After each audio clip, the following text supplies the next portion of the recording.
Hello. Hi, welcome everyone. We just wanted to make just a really quick announcement. We're so glad you're enjoying yourselves.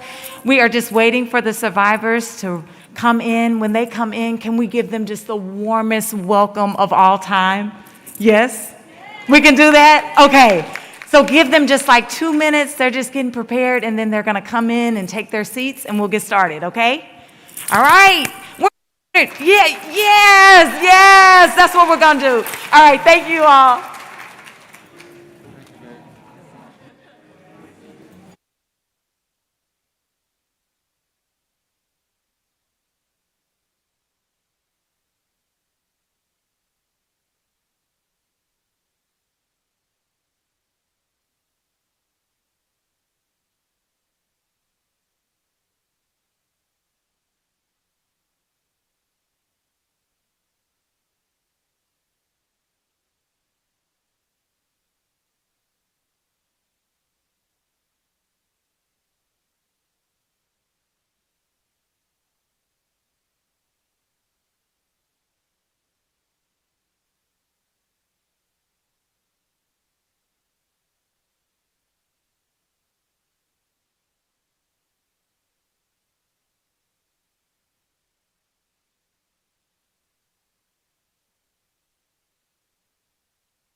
Is that what Tree said? Yeah. Oh, you told Michael on that? Somebody else did. Who told you? You like Tree? It doesn't matter either way. This is my wife Mia. This is my So she said somebody told me to sit up here. I mean, it's fine with me. Yeah. Come on. Good to see you. When they come up, just tell us where to go. Okay. I don't know. Did Trees talk to him? I don't know. Okay, there you go.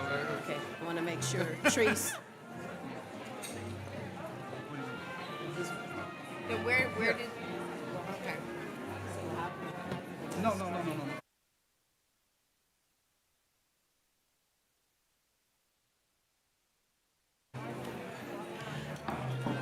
Good afternoon, everyone. I'm going to ask everyone to please be seated.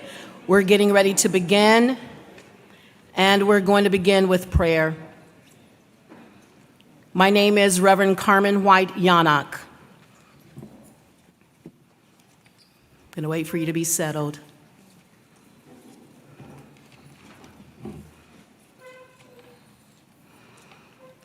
God of our weary years, God of our silenced and prolonged tears of injustice, you have always been our guiding light, illuminating our path from the continent to the Middle Passage, to the weeping willows of Savannah, to the tobacco fields of North Carolina, to cathedrals and boardrooms. You've been our North Star. We must never forget the loss of generational wealth and peace of mind, destruction and horror caused by this atrocity. We've come to say it loud for all the money changers, profiteers, urban removalists, and gentrifiers. This is not a celebration. Ashe. This is a crime scene.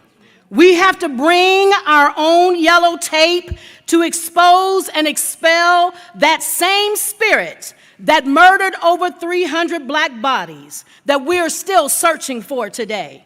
It's the same spirit that builds glass buildings to hide their guilt and hide our history, eclipsing the Oklahoma Eagle building, one of the oldest black newspapers in this country, to make way for a whitewashed, sanitized edifice that does not include repairing what you destroyed.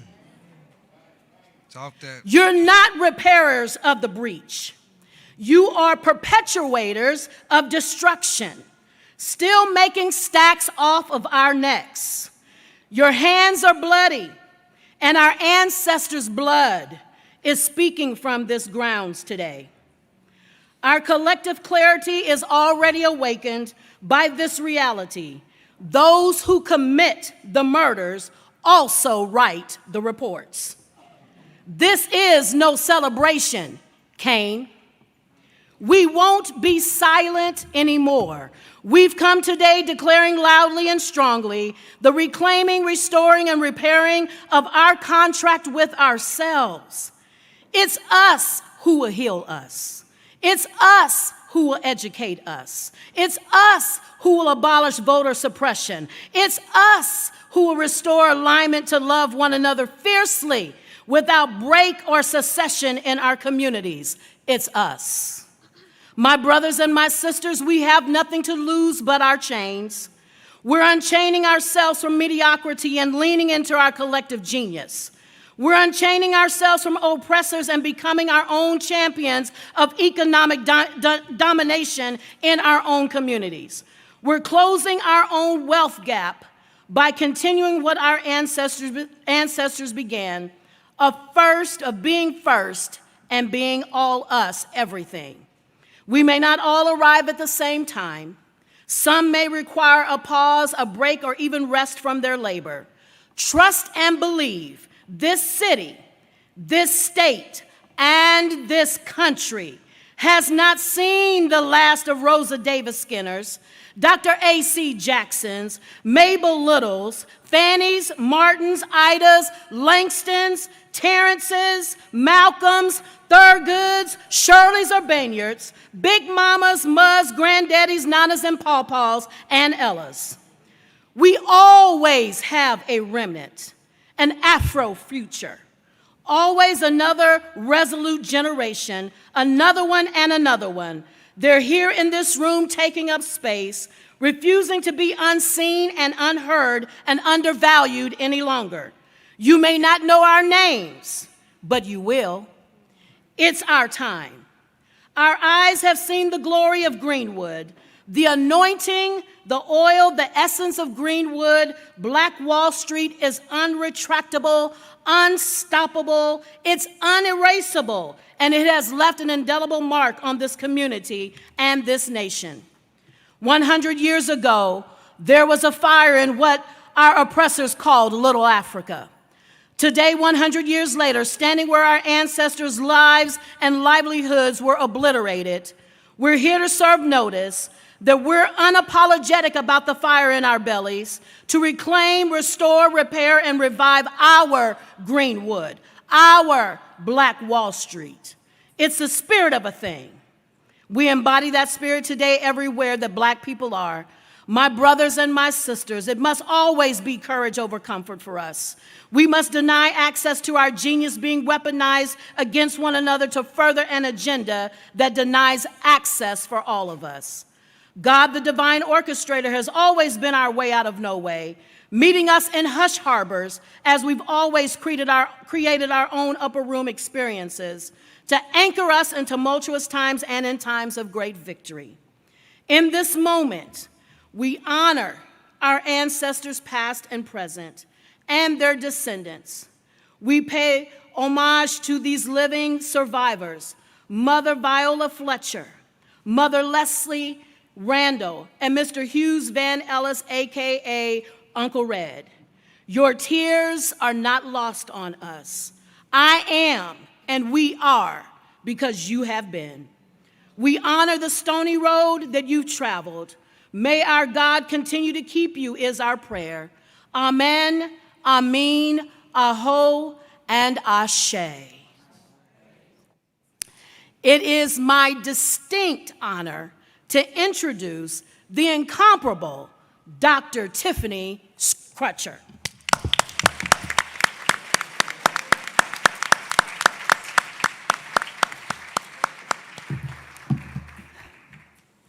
Good afternoon, everyone. Y'all don't act like y'all believe in justice. Good afternoon, everyone. Good afternoon. Let's get a little bit more hype. Look at your neighbor and say, neighbor, you're in the right place. Right place. At the right time.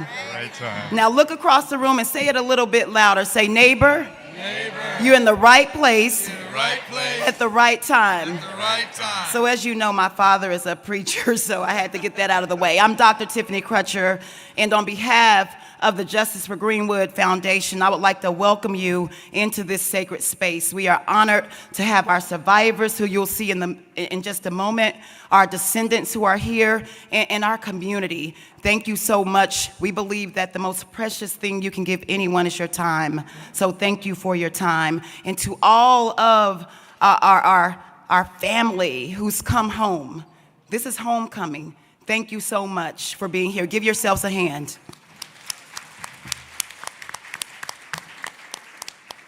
So without further ado, it is my distinct privilege and pleasure to bring to the stage someone whom I have a tremendous amount of respect for, someone who I've watched from afar speak and echo the voices of not just her community in Seattle, Washington, but for communities of color all over this nation. Angela Rye is an award-winning host, social justice advocate, lawyer, and commentator. She is the host of the weekly podcast, On One with Angela Rye, and a politics and culture commentator. I've known her for a little while now. Her dad, Eddie Rye, who is a longtime civil rights activist and radio host in Seattle, Washington, he's adopted me as one of his own. I call him Uncle Eddie. And so this moment right now is not coincidence. It is divine that she and I, that we've connected for this very moment, for a time such as this, to help us in Tulsa, Oklahoma get justice for Greenwood. She's the real MVP. She is the reason why we are here today. Y'all Y'all can clap for that. Yeah. And you just can't ask for a better advocate, for someone to just have your back, someone to undergird your mission. And I just want to say from the bottom of my heart, thank you for what you've done for us this week. And so I need for you all to stand up on your feet and give it up for none other than Angela Rye.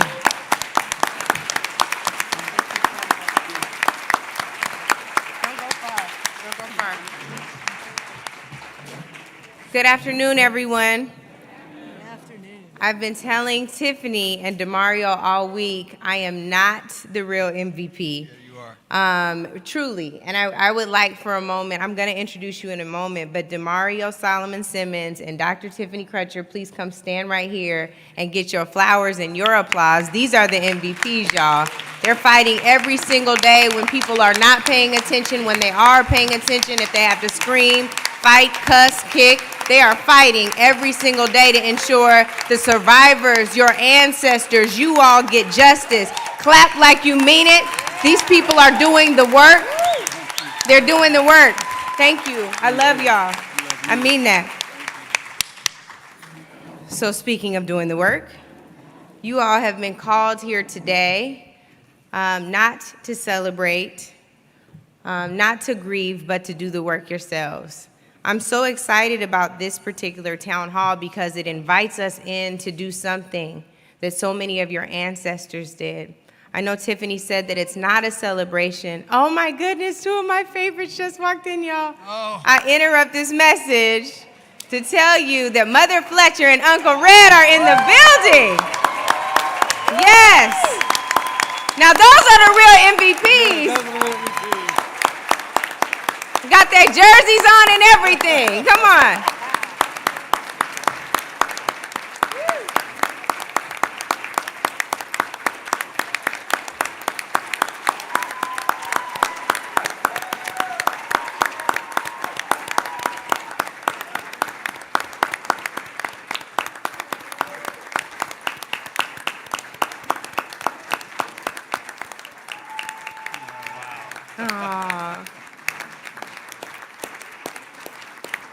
Now, I don't know if you all can see in the back, but Mother Fletcher got her Jordans on. She told me the other day, she said she likes her Jordans. I got to send her some more. I'm going to have Nike send a care package. And then Mother Randall said, well, I like them too. And those will not count as reparations. Those are just the J's, okay? Let's be clear. That's right. We're not so easily bought, but we'll take a care package. When I watched Uncle Red testify on Capitol Hill the other day, I'm sure many of you all saw it, the reminder he gave us as he stood in the face of people, or sat down in front of people who haven't always been supportive of reparations, not even the idea of an apology. And he reminded them, after being a veteran, that we are all one America. Right. And it's a challenge. It's a promise we haven't fulfilled yet, right? Being one America means you see their humanity, you see their need, their fight for justice, and you acknowledge that. So that will be some of the work of the Descendants today, you all today. Absolutely.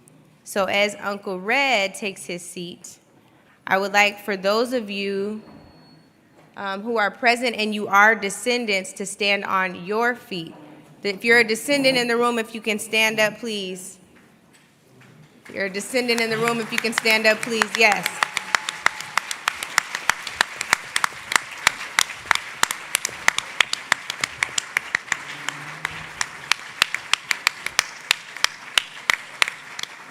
Thank you all so much. My next question is, Descendants, you might not want to sit down yet. If you're here and you're not a Descendant, but you know you carry the spirit of Black Wall Street in your heart, will you stand on your feet?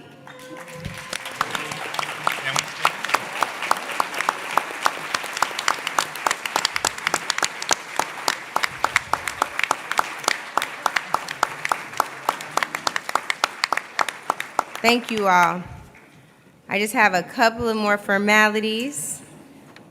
What Tiffany did not say is I'm the former executive director and general counsel for the Congressional Black Caucus. and some of my former bosses and CBC family are here today, and I just want to take a moment to quickly acknowledge them. We have Congresswoman Brenda Lawrence, who's joining us today, and Congresswoman Lawrence represents Michigan, and she will bring opening remarks on behalf of the caucus in just a moment. You have Congressman Hank Johnson from Georgia's 4th District, Congresswoman Barbara Lee from California's 13th District, Congresswoman Sheila Jackson Lee from Texas's 18th District. You have Congresswoman Lisa Blunt Rochester from Delaware, at-large member from Delaware. There she is. Did I miss any of my CBC bosses and family? I got everybody. I'm not in trouble. All right, we're good. So again, before we got, we had to acknowledge Mother Fletcher and Uncle Red. We were talking about the importance of the work today. This isn't just a town hall conversation. This is a call to action to ensure that when we all leave the commemorative events this weekend, we understand the fight for justice continues.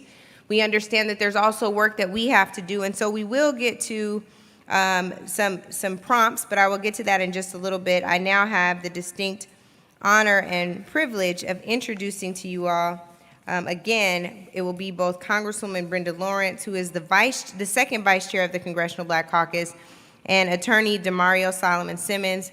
Congresswoman, I know you'll bring remarks on behalf of the caucus. I want to quickly tell you all, Demario has been fighting for reparations since I first met him in law school. We were a part of the National Black Law Students Association at the time on the executive board. I actually was on the regional board when you were on the national board. But Demario's title was, guess what, as an Avasta executive board member? I'll tell you, he was the reparations chair. That's right. So if you ever questioned his commitment to this cause, I hope that deads that. So Demario, I know that you're following Congresswoman Brenda Lawrence, but I do want to thank you again for your work. He's been talking about this issue since law school. And now it's time for us to help lift up Demario's arms, Tiffany's arms, so many of your arms in this fight. Some others have been fighting this for 100 years. It's time for us to not take the baton, but help them carry that baton so we get a little bit closer to justice. It is past time, y'all. Congresswoman Lawrence, if I can have you now to come bring opening remarks on behalf of the caucus.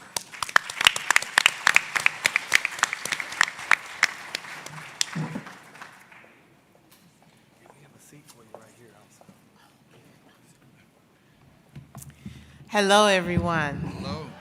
I want to thank Angela, who is my sister girl. I am just so proud of her. She shows up every time we need her present. And to fly here today from Detroit, Michigan. Now, some of you, I know you got some relatives in Detroit.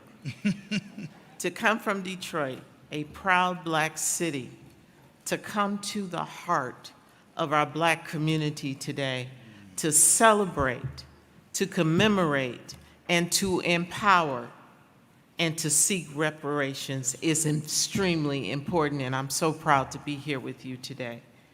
I want to take a moment to acknowledge the incredible work that you're doing in Tulsa. I represent Michigan's 14th Congressional District, which includes the city of Detroit. I'm a proud Delta. I saw one of my Delta sisters there. Woo! And we are here today as the Black Caucus. You heard our members being acknowledged. And we're here joining you with what we stand on our 50th year in Congress, our power and our message. On behalf of the Congressional Black Caucus, I would like to commemorate you for fighting tirelessly on behalf of the 3 survivors, the descendants of the Tulsa Greenwood race massacre, and the legacy of this incredible community. I also want to recognize the chair of the Black Caucus, who we're standing here strong today. She recently lost her husband, and she's home going through the grieving process. We love her, and she wanted to make sure that we stood up here today and that we were with you. So would you just join me in saying a prayer and giving applause for our chair, Joyce Beatty, representative from Ohio. The Tulsa Greenwood Race Massacre is one of the darkest chapters in American history, yet is largely absent from many of our history books. It's a story that's left untold in many quarters. I want to tell you, as a Detroit girl growing up, it wasn't until I was an adult that I actually understood and was told what happened here in this community. Walking the historic streets and standing here today in this cultural center that serves as a monument to that horrific event, I am reminded of the strength and the resilience of our Black communities and how, despite every challenge and every obstacle, we managed to survive, and in most cases, we thrive. I tell you, growing up in a Black neighborhood, having a community of support, having the legacy of being a Black woman in America, you know what that feels like here. But today, we're going to make the world understand, even though it's 100 years ago, what happened in this community, what happened to my people is unacceptable, and you will remember it, and you will recognize the survivors and those who are the descendants. I want you to know you are the true heirs of an amazing history of the Greenwood District, or the Black Wall Street, which at a time was the wealthiest Black community in America. So think about that. We are struggling now, 100 years later, with the wealth gap, where white people, just because they're born with a certain skin color, are projected and continue to out-earn us economically. But your ancestors found the answer: economic self-determination, self-sufficiency, and Black business ownership.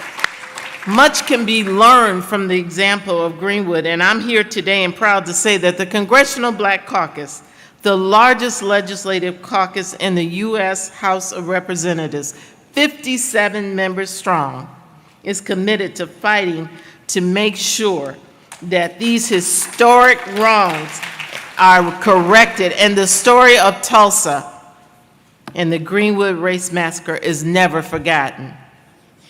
And while sadly the congressional district that we're in today does not have a Congressional Black Caucus representative, but I stand here today, our message and our power, to let you know that you are now officially represented by the members of the Black Caucus.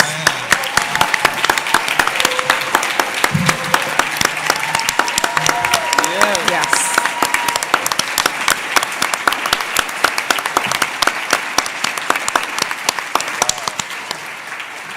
Part of the resilience in the stories, if you ever look at the history of all of us in the Black Caucus, we went through struggles, and we understand, and we will not leave you alone. And you know, we are family, and we fight every single day, and that's what makes the Black Caucus so strong, because we know when we're in Congress and we're being ignored, or the policies are not one that's including us, I got 57 behind me pushing through, and we will make a difference for Greenwood. 2 weeks ago, members of the Congressional Black Caucus who serve on the House Judiciary Committee had a chance to hear from our beloved survivors, Ms. Fletcher and Mr. Hughes Van Ellis, and Ms. Bennington Randall at a hearing, Continuing Injustice, the Centennial of the Tulsa Greenwood Race Massacre. Now you think, if the Black Caucus wasn't standing there saying we should have this hearing, do you think it would have happened? No. So I want you all to understand, when you see Black people showing up in a place you don't normally see us, support them. Because when we're in the room and we get the mic and we get an opportunity to sit at the table that, like Shirley Chisholm told us, sometimes we bring in a folding chair, but we're at the darn table.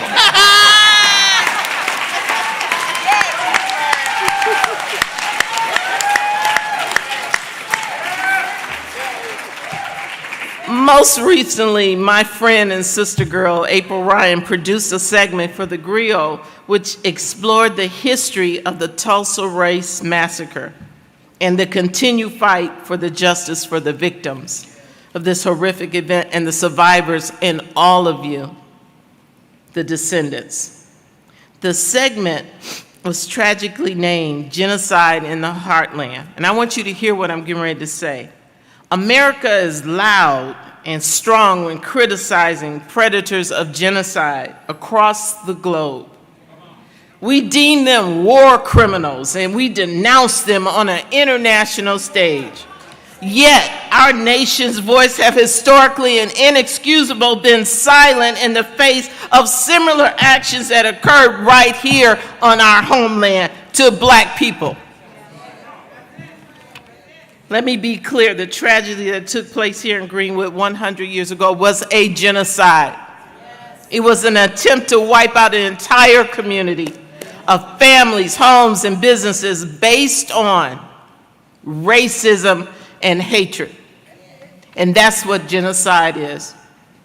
Our national response must be equal with the act that happened to Greenwood.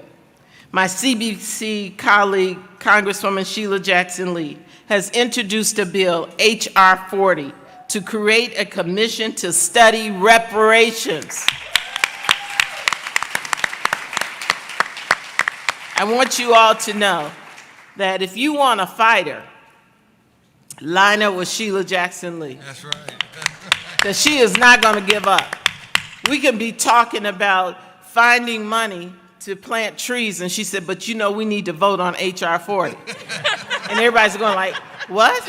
She is not going to allow Congress to go to sleep on this, and she's got 57 of us behind her doing the same work. It's an important and necessary step towards serious consideration of reparations, and the Tulsa Greenwood Race Massacre must be a critical part of the discussion. The Congressional Black Caucus, we are 100% supportive of reparations and support and resources for this community. It is a debt that America owes, and we're going to make sure they pay it.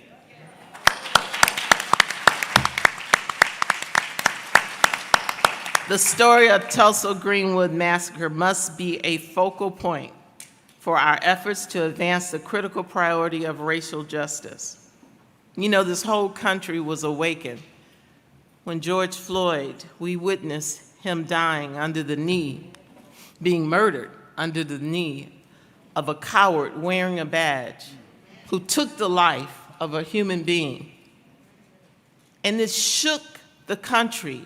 Well, that's why we are so woke this moment in the 100th year of what happened here in Greenwood. It's a battle that we at CBC wage every day, and it's a battle we will win. We all know that today is Memorial Day, and communities across this country are rightfully honoring the heroic men and women who made the ultimate sacrifice in the service to our nation and our families. But at the same time, it's also fitting that we also take the time to honor the memories, lift up the legacy of those lost 100 years ago here in Greenwood. In their names, we honor you, their descendants, and commit to supporting you in the fight for justice. I remember when I was elected mayor a long time ago, a reporter walked up to me, he said, so you think you got elected mayor because there's more Black people in your city? I said, sir, I got elected because I have earned the respect and honor of the people of this city. I said, but if you want to discuss my skin color, have a talk to God, because he blessed me with this beautiful black skin. He made me equal. I don't sit down under anybody because I have the right to stand up to, my grandmother told me, Brenda, if you work hard, if you go to school, and keep your faith in God. There's no door that you do not deserve to walk through. There's no table that you do not deserve to sit at. And as a black woman in America, as a member of Congress, I want Greenwood to know we are laying our fingerprint on this city, and you have us, we have your back, and I know you have ours. God bless you, and thank you.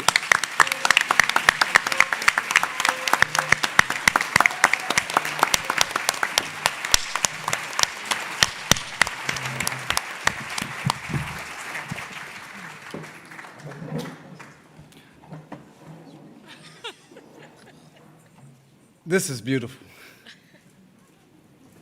We've worked a long time to get to this point. We got some more work to do. Is that all right? I'm attorney DeMario Solomon-Simmons. Law is my ministry. Justice is my passion. I won't be long, but I got to be strong. Is that all right? I won't be long, but I got to be strong. What I want to do is really talk about the Justice for Greenwood Foundation, what we have set out to do, what we have done, and what we plan to do in the future. And so you can understand, who's fighting for you and what we all collectively are fighting for. Is that all right? All right, so just our mission. At the end of the day, we seek justice and reparations for the survivors and the descendants of those who suffered the massacre. It's real simple. That is our guiding star. We have 4 major points. Number 1, financial compensation for those who suffered the massacre. Number 2, we want accountability, right, Sarah? We want accountability for all those who perpetrated the massacre. We want to make sure we document and publicize the stories and the narratives of descendants all around what we call, and I want you to start saying this word, Greenwood diaspora. Say that. Say it one more time. Greenwood diaspora. Greenwood diaspora. Because we were dispersed throughout the world, but we're one. And that's what we want you to understand when you leave here today. We are the Greenwood diaspora. We are Greenwood. And then number 4, we want to make sure we are able to tell the truth about what happened with the massacre. We don't really even understand exactly what happened with everyone in the massacre. We want to tell that truth, and we want to stand with our survivors and our community to make sure that resources continue to start flowing into our community. Is that all right? Let's talk about a few of the things we've accomplished to date, because we've been busy and we've had some great successes. First of all, we filed a historic public nuisance lawsuit that no one saw coming. Go on and give it up for that. I know. No one saw coming. I want you to know we worked on that case for over 18 months in silence. We pulled together a team of lawyers from around this country, and you're going to see some of them today. You're going to hear from a few. And we worked on that case, and we worked on that case, and we worked on that case. And we almost filed that case last Juneteenth when Trump was coming down. We said, no, we need to wait. And we finally got that case filed in September, and I'm going to tell you a little bit more about that case. We worked to get a congressional hearing that Representative Lawrence just talked about just last week, and Representative Sheila Jackson Lee, who I want to tell you, when we got to D.C., they tried to make us park a mile away from the Capitol. And Representative Sheila Jackson Lee was on the ground. It was hot. She was on the ground, and she said, no, no, no, no. These people are going to come right to the steps of the Capitol, and that's what we did. But we had a hearing. Yes. And more than a hearing, because of my frat brother, Representative Hank Johnson, we have a bill introduced on our behalf for Greenwood. Now, yes, give it up. We have a congressional bill that was introduced last week by Representative Hank Johnson, and many of the CBC members have already signed on. We've created this descendant network that's never been created before. So many, all these descendants in here, most of them we've talked to, we've interviewed, and we actually created a descendant hotline, and I'm gonna give you that number here in a second, because again, we are the Greenwood diaspora. We are Greenwood, so we're bringing ourselves together to be a strong block. We were able, a little small, grassroots, North Tulsa organization was able to fundraise enough that we did something that no one had done before. We gave our survivors, each one of our survivors, $100,000.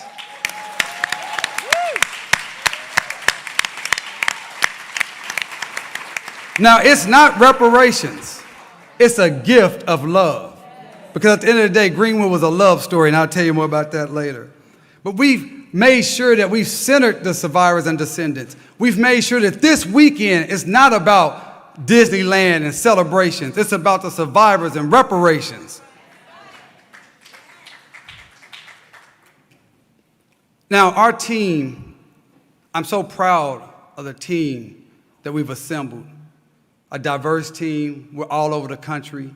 Lawyers, activists, academics, just regular folks. Some of these folks, if you're on the Justice for Greenwood team, please stand. Please, Sarah, full team. Right. Mackenzie, yeah, stand, whole table of folks.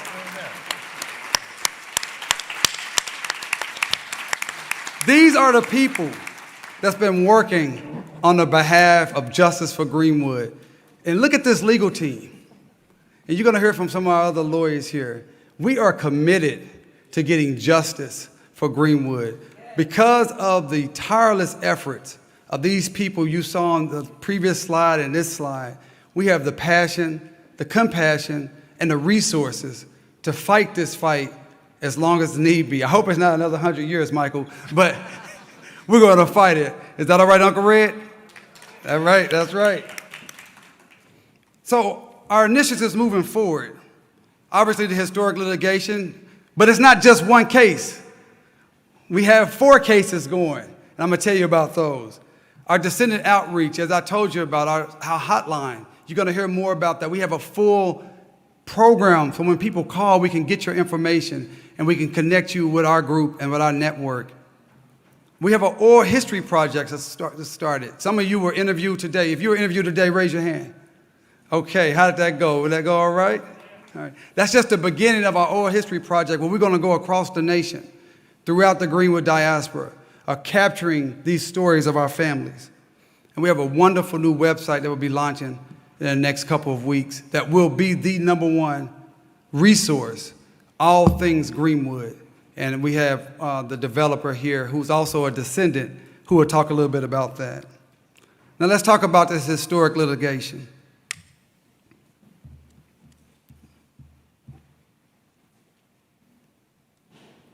As you know, we filed the public nuisance case September 1st, 2020. And I want to clear up a few misconceptions about the case. The case is for everyone in Greenwood. It's for the entire North Tulsa community. It's for all those who were impacted by the massacre. Yes, there are certain individuals who are named on the litigation, but when we are successful,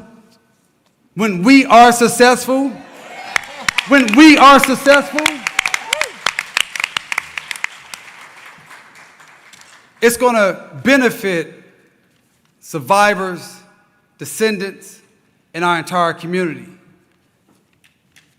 It's going to benefit survivors, descendants, and our entire community. We have 2 claims. One is the public nuisance claim, which simply says a nuisance was created in 1921 that has continued and gotten worse each and every year, Congresswoman Sheila Jackson Lee. And we want that nuisance to be abated. That's the legal term. And we believe that the law is very clear that we should be able to move forward with our case and be able to prove what it takes to fix or abate the nuisance. That's why we don't have a dollar amount, because we don't know how much it actually costs. We don't know what all it takes to completely abate the nuisance that is here in North Tulsa. The nuisance that we see every day when we see that highway running through our community. The nuisance we see when we see on the south side of the highway, it is a first-rate city, and on the north side of the highway where we live is a third world country. That's the nuisance that we see all the time. Oh, I've just been informed, and I must stop here and recognize former State Representative Don Ross. Don Ross, Representative Ross, are you here? Will you please stand or raise your hand? Yes, yes. This is the man, along with Senator Horner, that had the 1997 Tulsa Race Riot Commission, who created the report in 2001 and said, reparations will do. He's the man that's responsible for this Greenwood Cultural Center that we're standing in here today. He's a man that when other people didn't want to talk about the massacre, didn't want to talk about reparations, didn't want to do the right thing, Don Ross stood strong. We love you, Don Ross. We thank you. We thank you, Don Ross. And we miss Senator Maxine Horner, who passed away just a few months ago. Give it up for Senator Maxine Horner, who sent me an email less than a week before she passed away, just to say, Damari, I want you to know I'm with you. I'm with you. I believe in you, and I am hoping and praying that you never give up the fight. That's an email I will always cherish. We're also asking for unjust enrichment. We are tired of this city and others utilizing our names and our likenesses and your pictures of your relatives for their own benefit. We're tired of that. You just have your grandfather, your auntie, your cousin, your father's picture being utilized in movies and books and shows and museums while you get nothing. That's your intellectual property. That's your family heirlooms. That's your narrative. That's why we said, you're not going to build this $30 million history center and give our people nothing. You can build it on the backs of our people.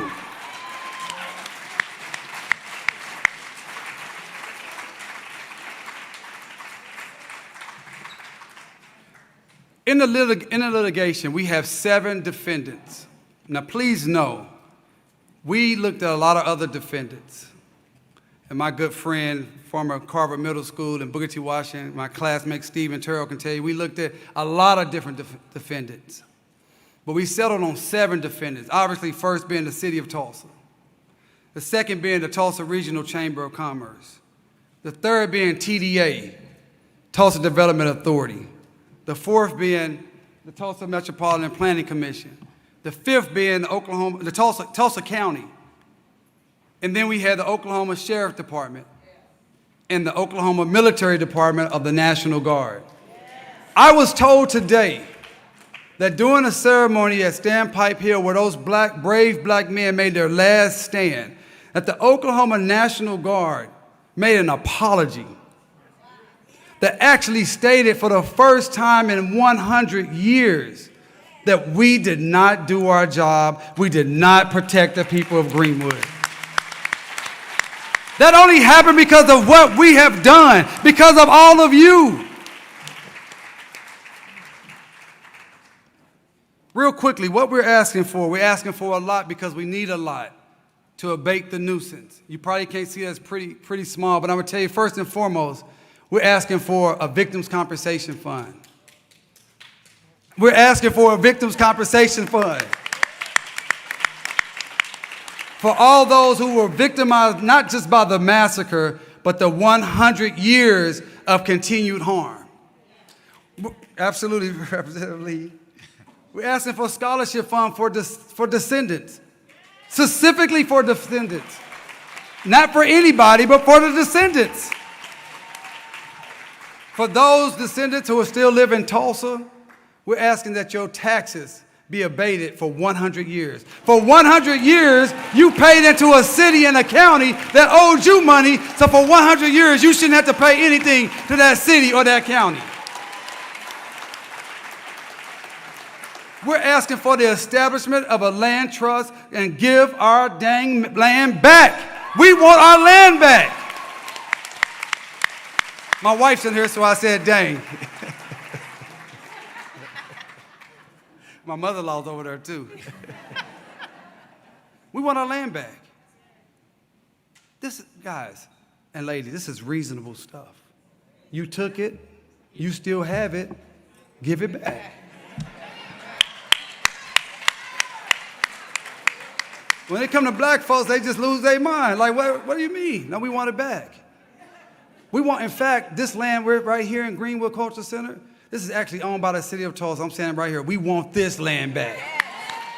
We want this land back. And if you say, well, I can't give you the land back, well, give me the fair market value of the land today. How much you think that land with all those buildings they building down on Greenwood is worth today? Don't talk to us about Greenwood Rising when we don't own any of the land. Don't talk to us about Tulsa Triumph when we don't own any of the land.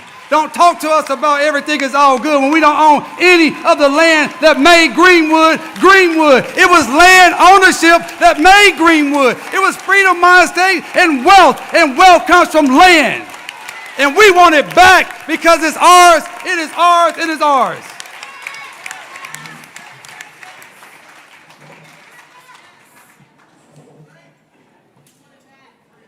I said I won't be long. But I gotta be strong.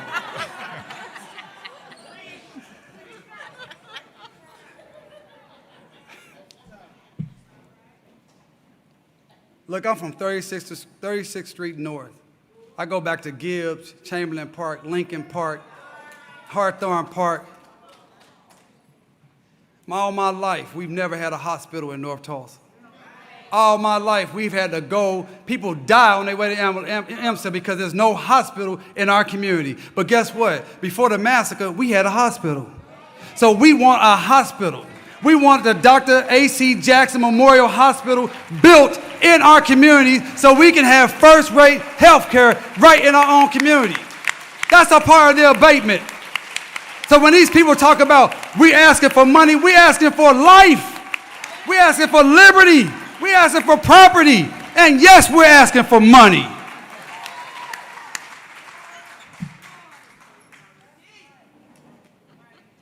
I'm going to move on.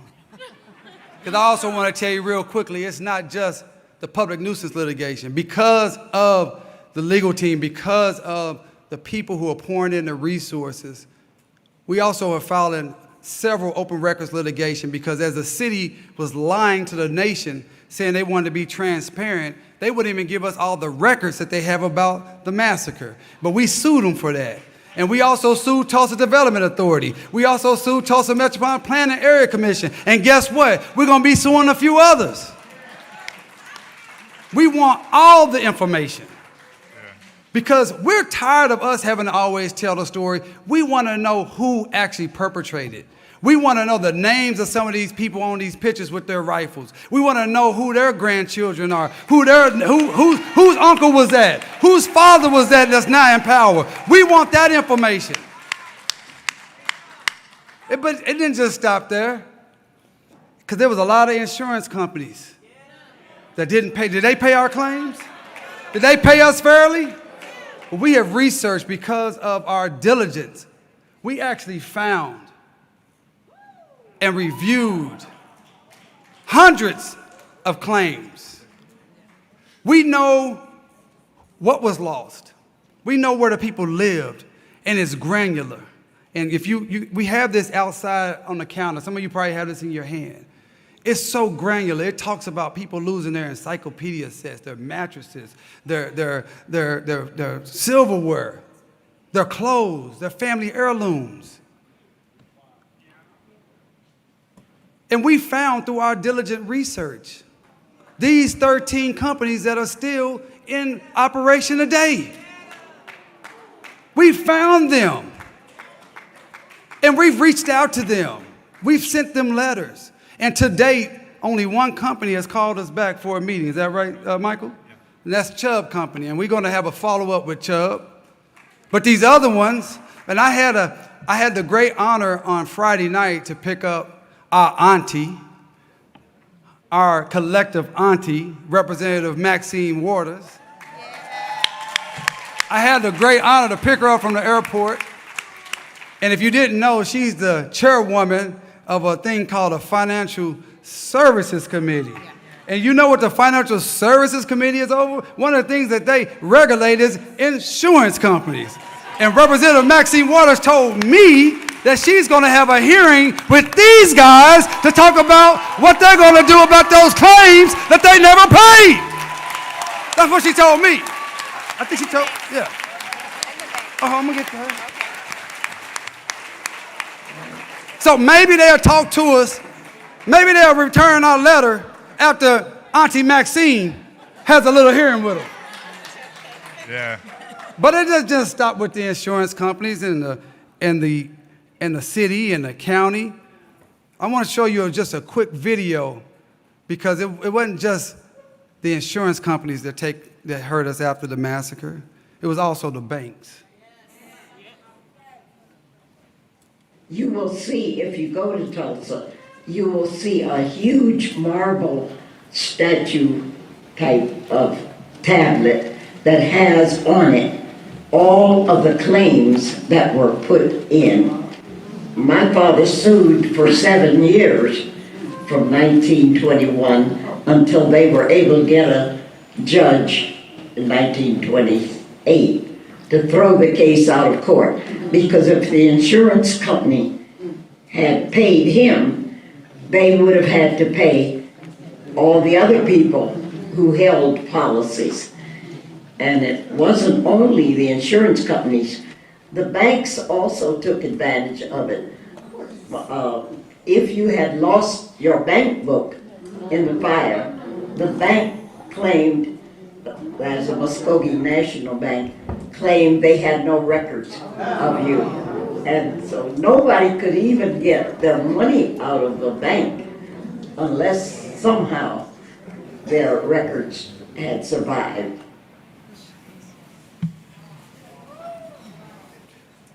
And guess what? We've done the research on those 20-something banks that was here in Tulsa at the time, and we found about 17 of those banks are still in operation through Chase Bank and Bank of Oklahoma. And guess what?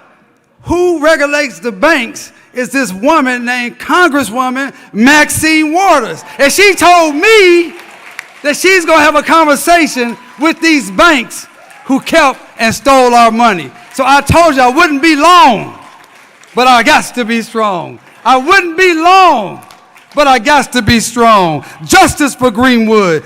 Justice for Greenwood. Justice for Greenwood.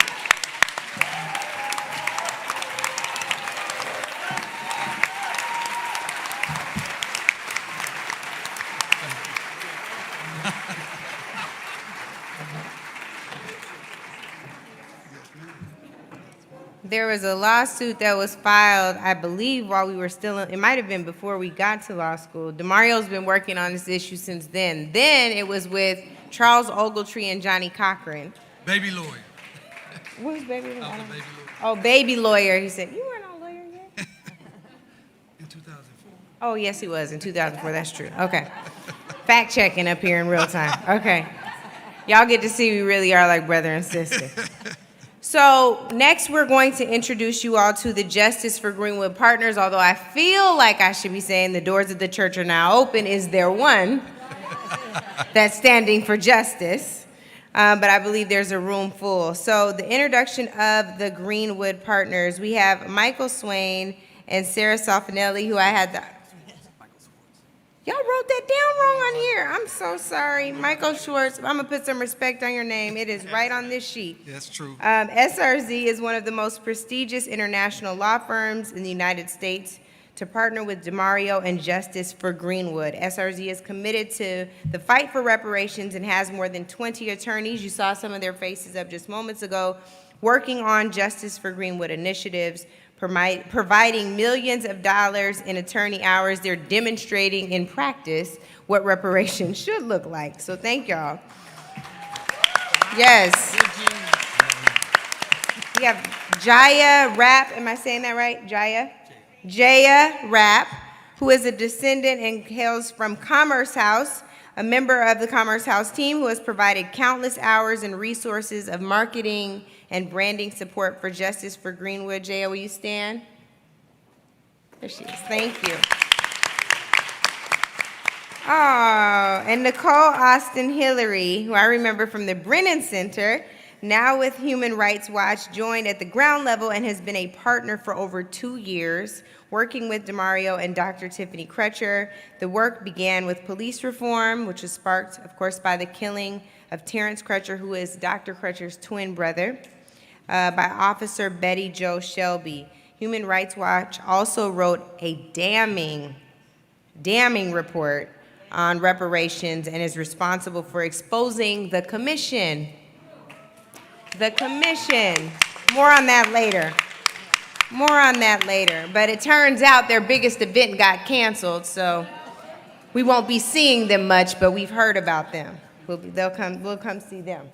Next and finally, not least, last but certainly not least, is Amanda Jackson from Color of Change. I'm sure you all have seen the Color of Change petition for Justice for Greenwood that's been circulating. I learned just the other day that it's been circulating actually since 2019, so she's been in the fight with Justice for Greenwood for quite some time, and Amanda is bad, y'all, and I'm talking Michael Jackson bad. Sister, we thank you so much for all of your hard work and all that you've done to support Justice for Greenwood. At this time, I'm going to turn it over to Michael and Sarah for an update, whatever. Okay, and now, after the preacher is finished,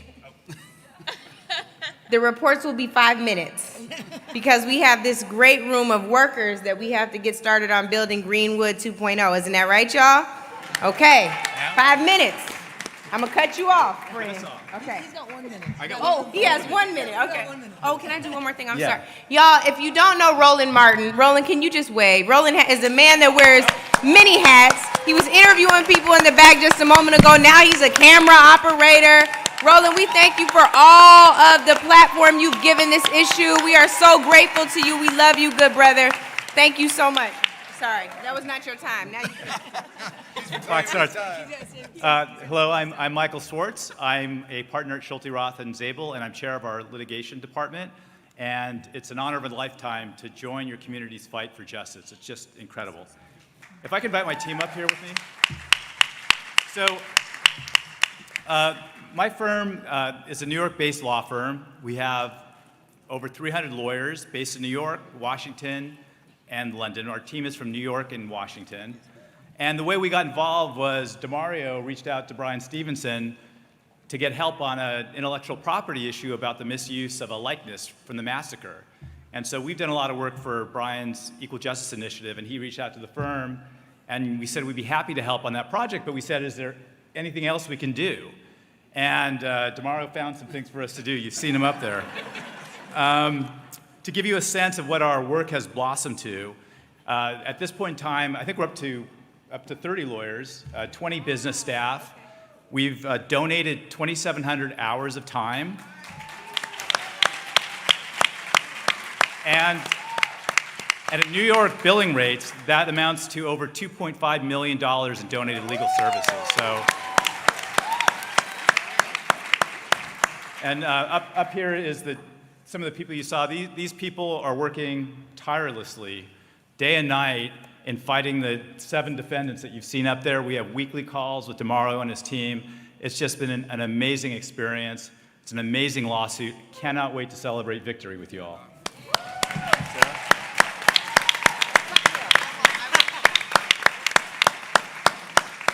Well, I'm just glad I didn't have to go right after DeMario, so thank you for the buffer, Michael. So I'm Sarah Sofnell. You may ask, why is a large corporate law firm from New York involved in this case? And not surprising, many of us never heard of the 1921 Tulsa Race Massacre until last summer. But we listened, and we learned, and we're still listening, and we're still learning every day. And even though we are not from Greenwood, and we are not descendants of the race massacre, we do believe that it is our collective duty, our moral obligation, our professional obligation as lawyers, as human beings, to use our privilege, our immense privilege, and the resources that we have to help Greenwood access justice through the legal system. And it's a legal system that has failed far too many people for far too long. It's a system that's part of the power structure in this country that has oppressed and silenced the survivors and descendants for 100 years. And not just survivors and descendants of the Tulsa Race Massacre, but Black survivors and descendants of the ongoing state-sanctioned violence and systemic racism in this country.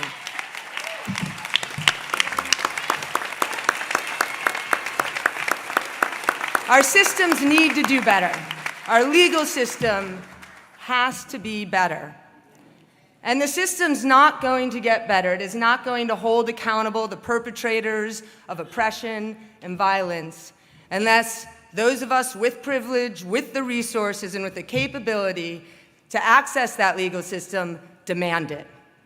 And that's why Schulte, Roth, and Zabel, it's why our firm has put the full weight of the firm behind this lawsuit. We know, Mr. Ellis and Ms. Fletcher and Ms. Randall, we can't give you back your childhoods, your livelihoods, your homes that were brutally stolen from you, but we do hope that we can play some small part in repairing your community, all of your community, through reparations, through restitution, through respect, and take a step toward eliminating the racial disparities that are pervasive and the persistent inequality of opportunity. And we do think this can happen through the courts. We're going to get there through the courts, but also outside of the courts, and it's why we are so proud. We're proud that we can be in a position to be advocates for you. We are so honored to be co-counsel with DeMario and the amazing legal team, who we finally have met in person, LaShondra and Cordell and Eric and Stephen, and there's so many. We're so proud to be part of that legal team.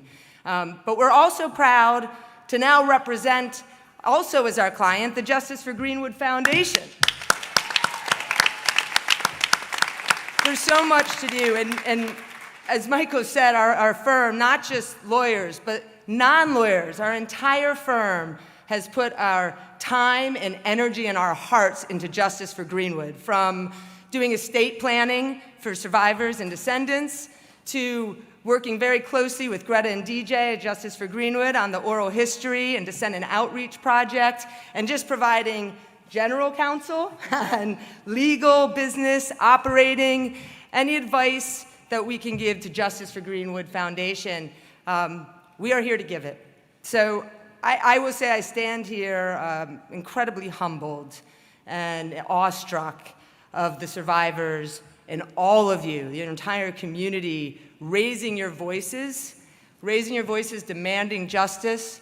We are so grateful and honored that you are allowing us to represent you and, as I say, to play some small role, to be just one tool in your toolkit to accomplish that.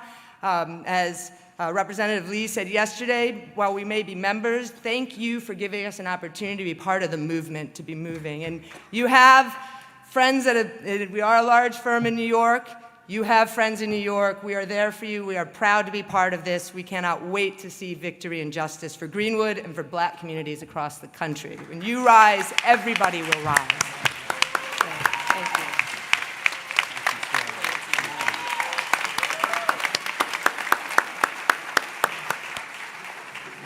This is a point of personal privilege. I've seen Sarah at work now, and I want to get her ancestry trace because I think she might be related to John Brown. She's ride or die out here in these streets, That's right. okay? That's right. Having DeMario's back, there's been an all-out attack and a character assassination, not just on the survivors, but also of their attorney.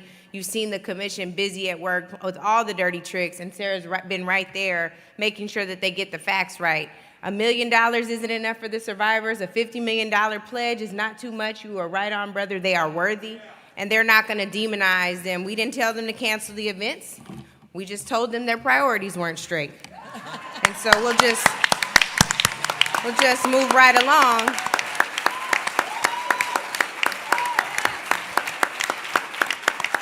And as it turns out, you reap what you sow. So when you lie to people and try to get them to come here, they might not show up. Shout out to Stacey Abrams and John Legend. We're moving along. Jaya, who is a descendant, and I'd like for you to come up and give just brief remarks. I think that she is a perfect example of how we're hoping all the descendants will decide to engage in this fight to recreate Greenwood. So thank you for your service. You have the floor. So hi, everybody. I am Jaya Rapp, and I think as Demario or Angela mentioned, I work at Commerce House. So we're based in Dallas. We're a brand, full-service branding agency, marketing agency, and this time last year, as our, I hate to say it, but mostly white marketing firm looked around to see what was happening in our society and our culture, realized they needed to do some work. And they took time to reflect and think through how might they make an impact. I think for many of you, you've probably been through diversity training, or you've sat in sessions at work with your colleagues and you knew somebody was checking the box. Commerce House, and I think it really says a lot about our owner, Mark Denisek, who's not here with us today, but he is in Dallas, and I'm sure he's watching if this is streaming live. He really wanted us to make an impact. And so over the last year, we've had conversations about what is happening in this country, but more than just talking, we're actually doing. And so when I came to him and said, Mark, I don't know if you know what happened in 1921 in Tulsa, and he said, no, I don't, tell me. He actually listened when I told him about my family, my grandmother who was pregnant, my grandfather who owned a tailor shop and was trying to support his growing family. That shop was burned to the ground, and it was only due to a customer of his that they even made it out alive. They went on to have 6 children in total. I'm here with my half-brother Greg, who is another grandchild of the Neals. I have my cousins with me as well. And you know, I think we're just so proud to be here today. We grew up knowing what happened in Tulsa, and when we started to realize the world was learning, that was really important for us. But more than just what's happening and learning and educating, how do we compel change, right? How do we make the change happen? Demario is certainly doing so much of that work. At Commerce House, again, as a branding agency, there's a little bit we can do. We can't do any of the litigation work, but we can tell the story. So often, branding is about compelling someone to buy a pair of shoes, to compel them to buy a car, maybe to make a donation.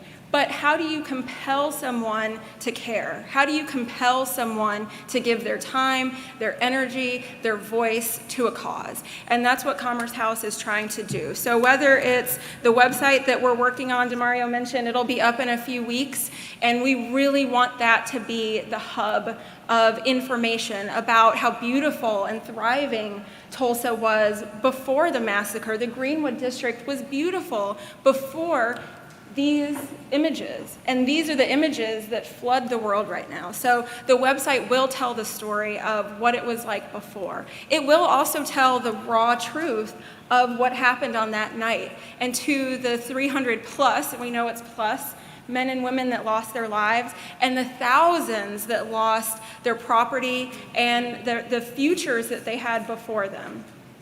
We will also tell the story on that site of what has happened since, the continuing harm, and how it is not over, but as I think all of you guys have this today, that continuing harm can end with us. And so coming back to the work that Commerce House is doing, it really is about telling that story, compelling people to listen and to act with their voices. And for those of you who want to tell others how they can also participate, it's on the back of this card. It's as easy as signing the petition. It's as easy as donating. It's as easy as being here, joining in the commemoration.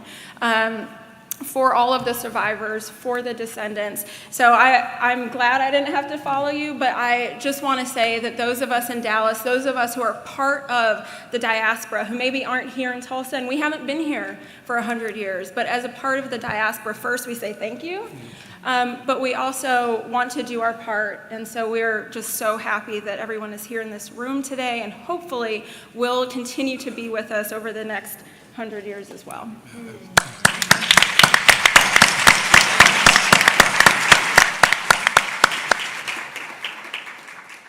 Next up is someone who is so powerful, and I had the opportunity to work with her when I was at the CBC, a voting rights champion, really a champion of all things for racial advancement for us and for all marginalized folks.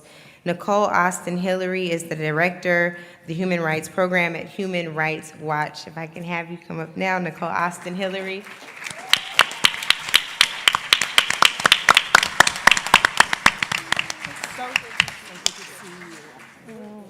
Y'all know we got to have a sister girl moment, so just let us have it.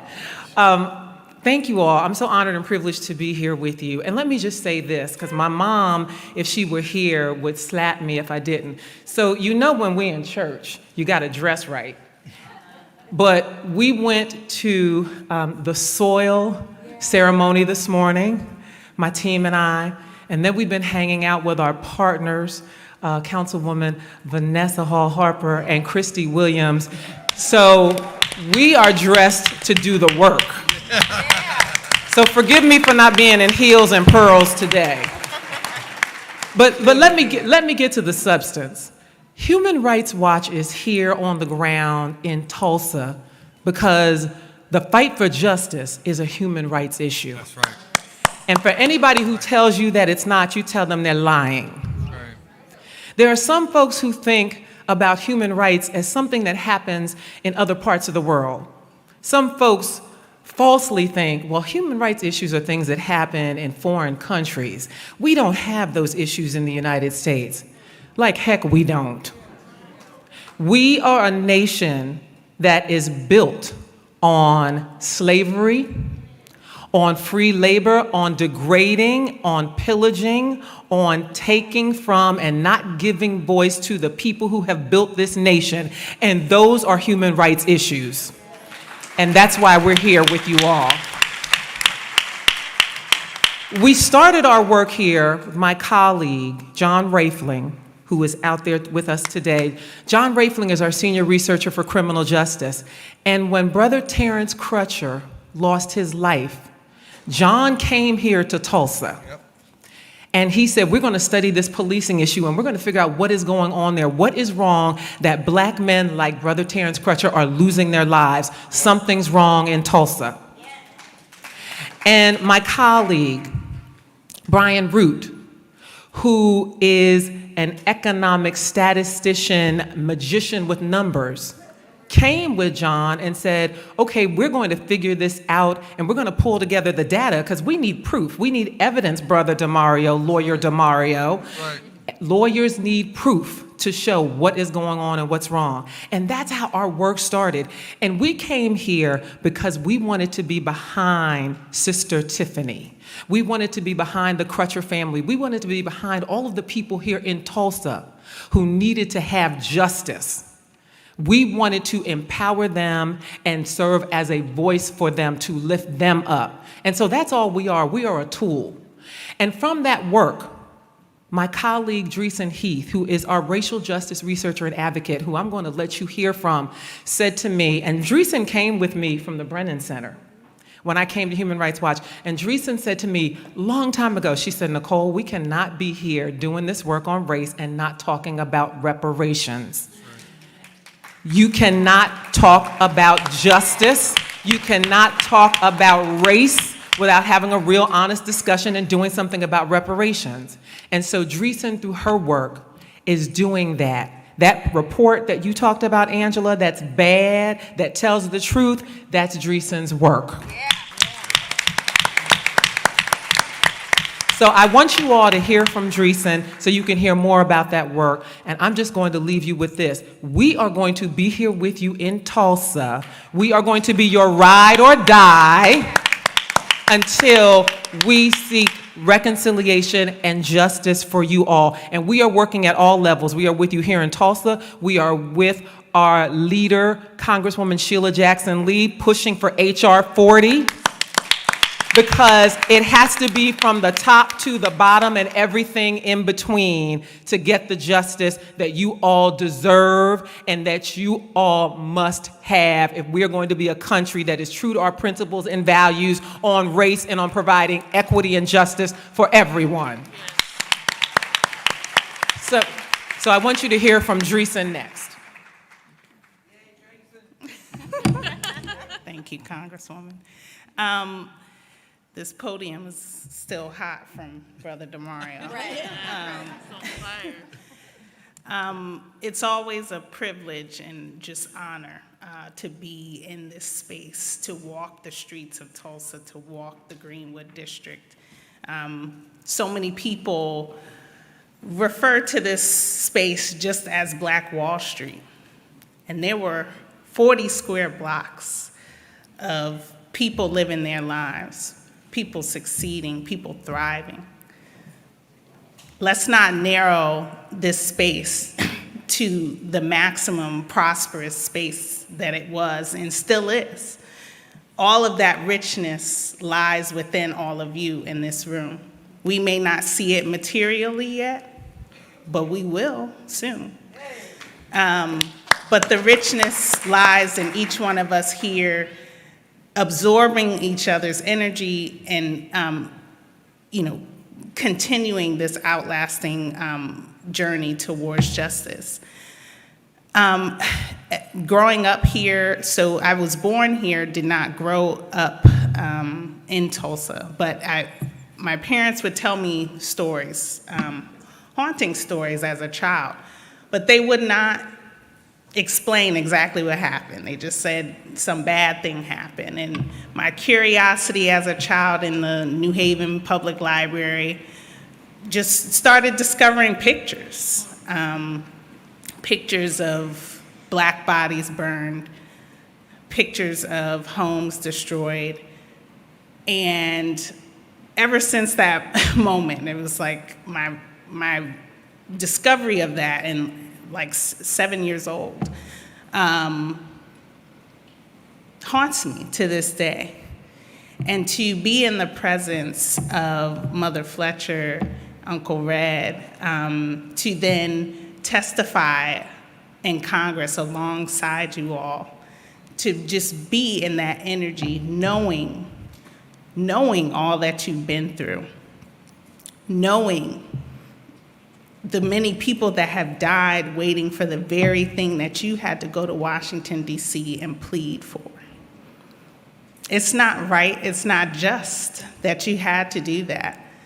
But all these people in this room are committed to fighting on your behalf, to fighting for this community, right? And reparations is not a bad word. Can I get a reparations now? Reparations now.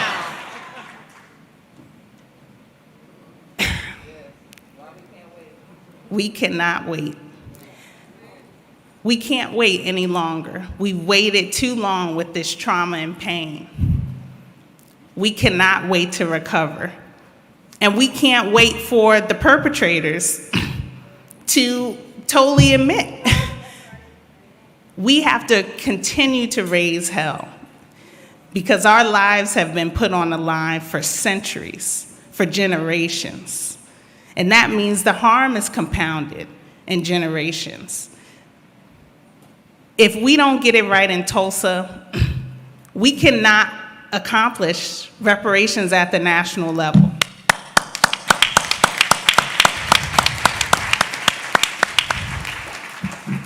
And I truly mean that. We're talking about one of the grossest human rights violations in this country.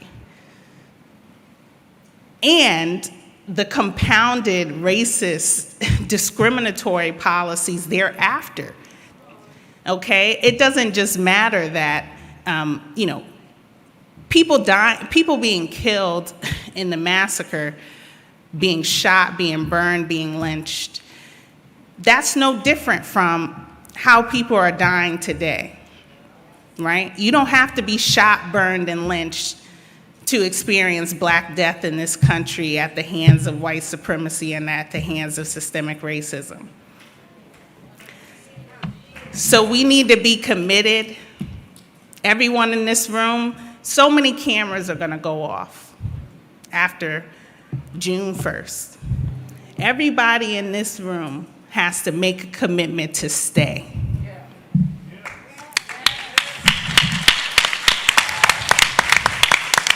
The light cannot go off in Tulsa. Keep the light on. This community has been shining. Keep the light on.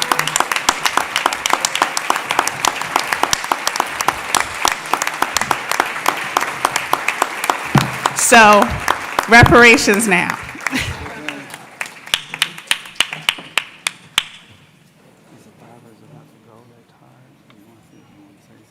Yeah, you go ahead. Come on. All right, guys, our survivors are getting a little tired, so they're going to start making their exit. Uncle Red, or would you guys like to say anything? Okay. Test.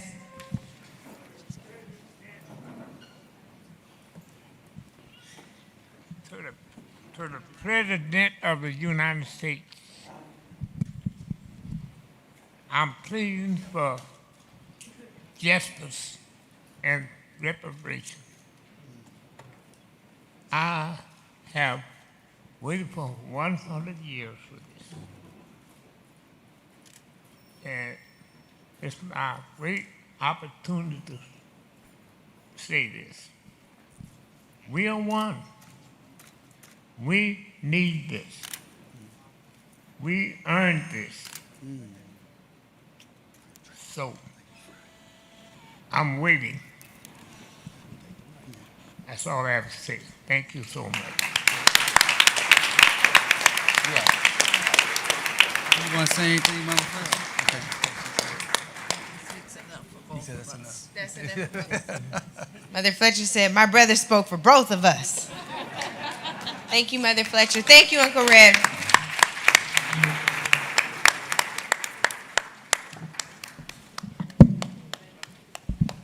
Well, I know somebody else who speaks for them and has been for the last couple of years working diligently with Color of Change on this petition for justice for Greenwood, and that is none other than our good sister, Amanda Jackson, Economic Justice Campaign Chair at Color of Change.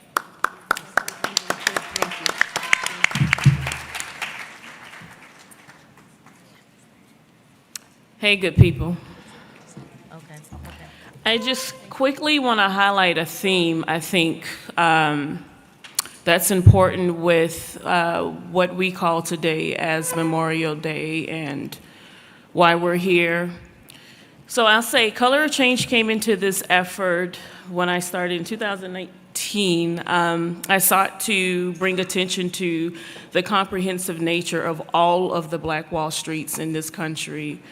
There is somewhere nearing a dozen that we've been able to unearth as we talk about Black Wall Street, what Black Wall Street has meant. And then all in all, just the pinnacle point of Black economic success. And so I'll read some of those, but before we get there, I want to talk about today being Memorial Day, and this day being the day that we've come to honor those who serve in the military. But the origins of this day are rooted in Black Charleston, South Carolina. When the Union soldiers who fought to ensure that the freed Blacks would be freed Black people were murdered and just sort of left as they were. It was freed Black people in Charleston, South Carolina that gave them a proper burial and sought to commemorate what they fought for. And the narrative of what today is in terms of service, how that has been stripped from that community, from those people, from those Black people who wanted to lift up everything that has happened. And that is incredibly synonymous with the way we talk about Tulsa, and how Tulsa too has lost, or some of the story, some of the narrative around how we talk about Tulsa has been stripped away, and in our efforts of wanting to control and own who and what we are. And so as we talk about Black Wall Streets, I think it's incredibly important to lift up, this Black Wall Street, the Tulsa Black Wall Street. And as has been named throughout this weekend, Tulsa is America. What happened here in Tulsa happened everywhere. In Durham, North Carolina, the all-Black neighborhood of Haiti, because much of the folks who resided there came from Haiti. In the same way, the first Black insurance company was there. The building is still there, still owned by Black people.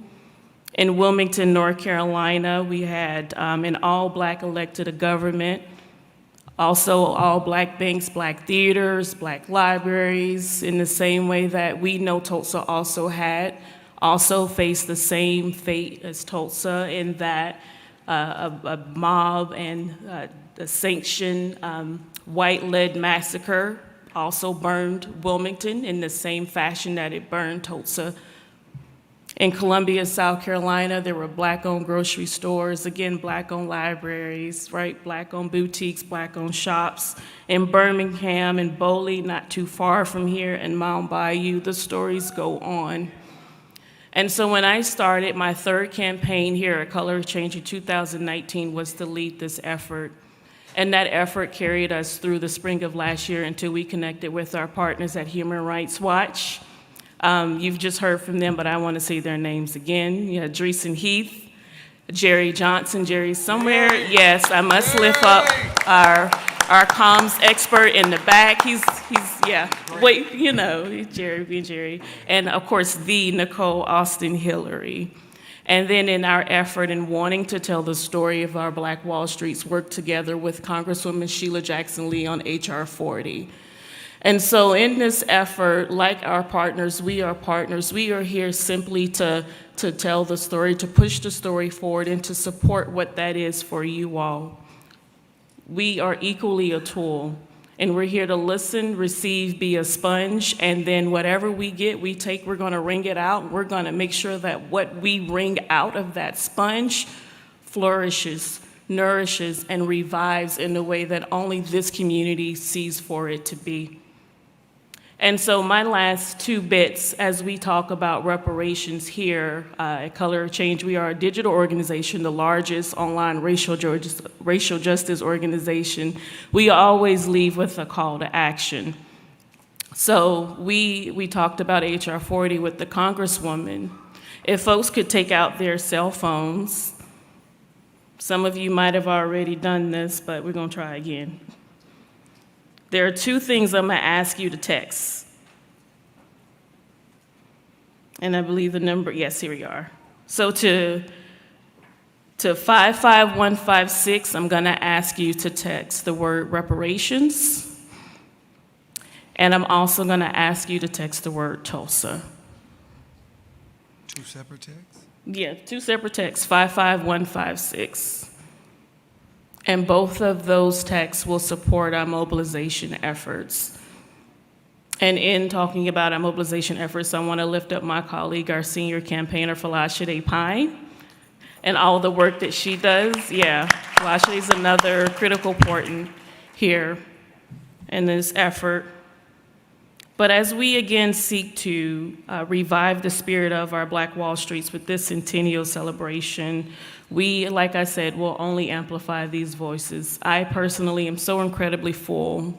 I'm so full from all that I've just been able to allow myself to be steeped in. I'm full from the generosity, the warmth, and of course the spirit of the ancestors who are absolutely here. So thank you, Tulsa. Thank you for offering that, and we are with you. And like we say at Color of Change, until justice is real. Thank you.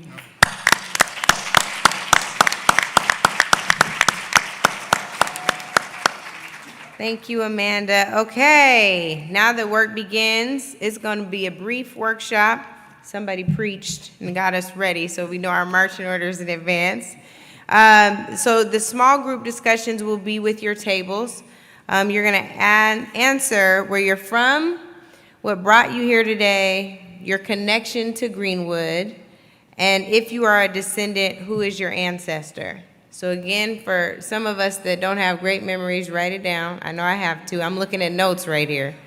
Where you're from, what brought you here today, your connection to Greenwood, and if you're a descendant, who is your ancestor? Okay? Now here's the thing I asked DeMario if we could do. You guys got to do this quickly. What's your role in rebuilding Greenwood? Right? Again, we have Jaya as a great example, demonstrating whether or not you work in a large place, you have your own place, you want to do something new. What's your role in rebuilding Greenwood? And so you all can break out into these discussions now. Am I doing the conversation with the members up here? So the CBC members who are still with us, I believe it's Congressman Johnson, Congresswoman Jackson Lee, and Congresswoman Barbara Lee will join me up here for a discussion for the folks watching the live stream. It will also be brief, but did we lose Sheila Jackson Lee? Where'd she go? She here?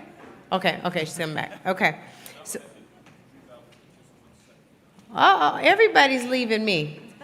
Well, dang. Okay, well, Congresswoman Barbara Lee, you're going to have to talk to me about the Truth and Reconciliation Commission idea you have and some others, and we can get started. You all ready to break out?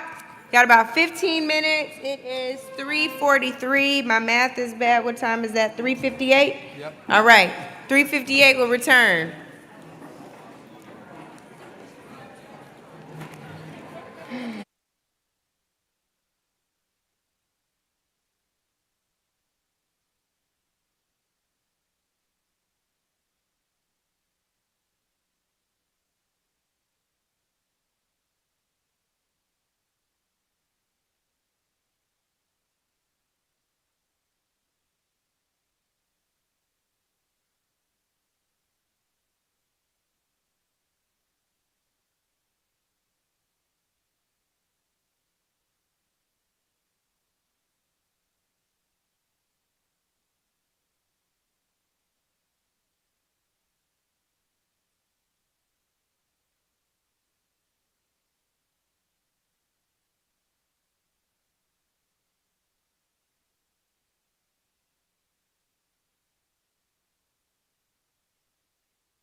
Let us know how we can. Oh, wow, thank you. I think there are a few things here we can help with. Oh, my goodness. Yes,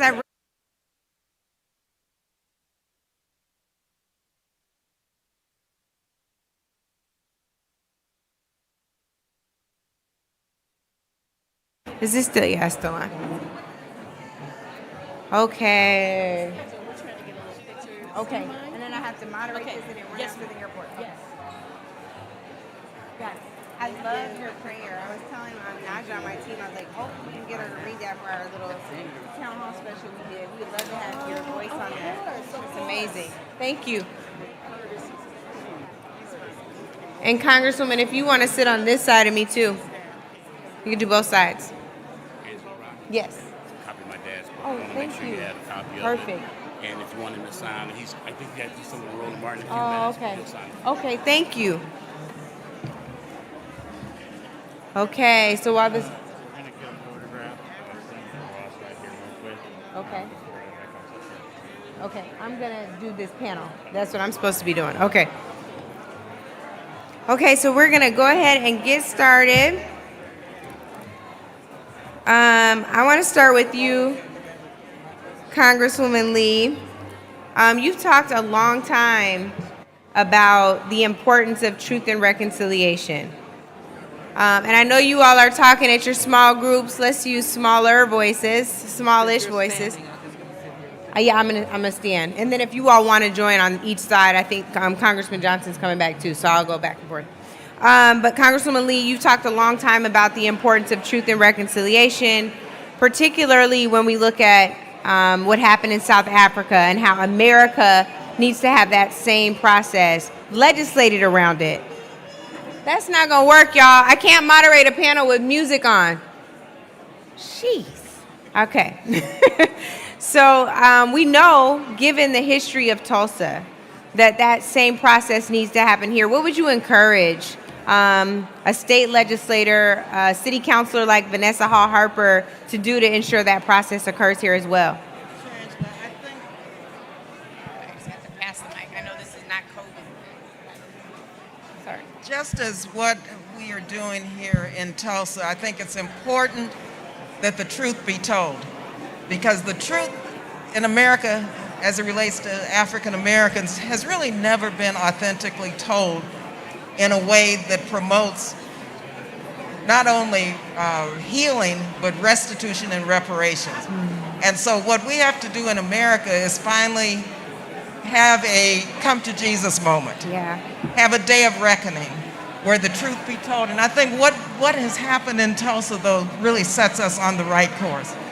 Because, in fact, now I truly believe that we're going to pass H.R. 40 because this is a moment of reckoning. Yeah. This is the truth being told, and this is going to help us move forward and get H.R. 40 passed. So the truth shall set you free. Yeah.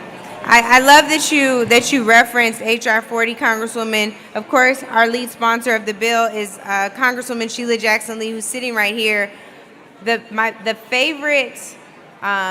favorite moment of you introducing this bill was knowing that you were carrying on this legacy from now past Congressman Conyers, who introduced H.R. 40 every Congress since 1989. What led you, Congresswoman, to really keep this fight going and having the faith after all this time that Congress would really consider it, not just hold hearings, but consider it, pass it out of committee? What's giving you the hope that it'll make it past the House floor and maybe to the Senate? Reparations time is now. Yeah. And to my dear beloved friend who did carry it, but what most people don't know is that 1988 was when a Republican president signed reparations, the Civil Liberties Act for Japanese Americans. And African Americans were stand-up people. They were right there supporting, right there agreeing. And then this bill was written in 1989. And I do want to thank the Japanese American community. They are front and center with us, as are the rabbinical, the Episcopalians, and just an array of organizations, of course, from Human Rights to Urban League to NAACP. But as he was retiring, I was very honored to be able to be given this honor. And it was, I think, a duty. It was an obligation. It was payback. And so those early years were pretty dark years. Because for some reason, Americans have a hard time saying that word when it's us. And so we decided to take a different approach as we grew. One, my sister, our names are similar, and we became in partnership with the idea of truth and reconciliation, but with the idea that H.R. 40 moves to create that pathway. We were in a church yesterday, and the Reverend Dr., I have to call his name, Dr. Faison, said, there is no reconciliation without justice. So H.R. 40 represents that. But in any event, we began to look at human rights. We began to look at being more bold about saying, rather than, ask the question that we have always been asked, why, we say, why not? We tried to get over this hump of, I didn't have slaves. I didn't brutalize anyone. I don't have any money to pay. I didn't do anything. And so we begin to focus in, Angela, and thank you for your leadership. You got us where we are today, right in this room.